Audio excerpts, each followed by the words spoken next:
হযরত ওমর ফারুক রাদিয়াল্লাহু তাআলা বর্ণনা উনি লিখিত চিঠি দিয়েছিলেন মুআজ ইবনে জাবাল রাদিয়াল্লাহু তাআলাকে লিখিত চিঠির একটা প্রত্যুত্তর দান করেছিলেন। আমি এই অংশটা আমি চিন্তা করলাম, হাত্তা ইয়াসিরান নাসু ইলা মানাজিলিহিম, রাত এবং দিনের পরিবর্তনের দ্বারা মানুষ তার বাড়ির দিকে যাইতেছে। তার বাড়িটা হলো মিনাল জান্নাতি ওয়ান নার, সে হয়তো জান্নাতে থাকবে নতুবা জাহান্নামে থাকবে। ঠিকই ঠিক না?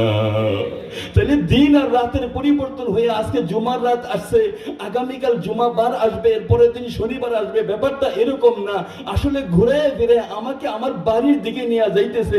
ইলা মানাজিলিহিম, মানব জাতি তার বাড়ির দিকে যাইতেছে।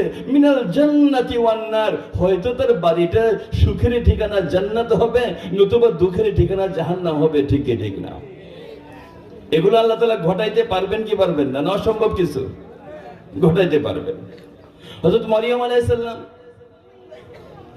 গর্ভে সন্তান, বাবা ছাড়া তো ওনার স্বামী ছিল না, স্বামী ছাড়া আল্লাহ তাআলা ওনাকে সন্তান দান করছেন। তুমি চিন্তা করছে এই মানব জনপদের মধ্যে বাইতুল মুকাদ্দাসের মধ্যে যে হাজারো হাজার মানুষ থাকে, এই জায়গার মধ্যে যদি আমার সন্তান প্রসব হয়, আমার তো স্বামী নাই, ইজ্জত সম্মান তো আমার কিচ্ছু থাকবে না। চিন্তা করছেন এই লোকালয় থেকে বের হয়ে চলে যায়।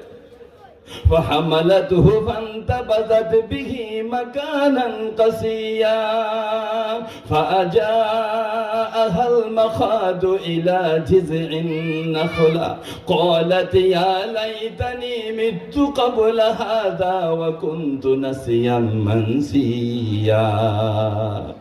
উনি এই এরিয়াটা ছাইরা চলে গেলেন যে আমি বাইতুল মুকাদ্দাসের এই জনপদের মধ্যে আমি থাকবো না, কারণ আমার যে সন্তান, এই সন্তান বাবা ছাড়া সন্তান, আমি কেমনে আমি মুখ দেখাবো, আমার ইজ্জত কিছুই থাকবে না। এখান থেকে উনি বাইতুল মুকাদ্দাস থেকে পূর্ব দিকে 8 ফরসক পরিমাণ দূরত্ব, 4.5 মাইলে যদি 1 ফরসক হয় বা 3.5 মাইলে যদি 1 ফরসক হয়, তাহলে 8 ফরসক দূরত্ব পূর্ব দিকে একটা জায়গায় চলে গেলেন।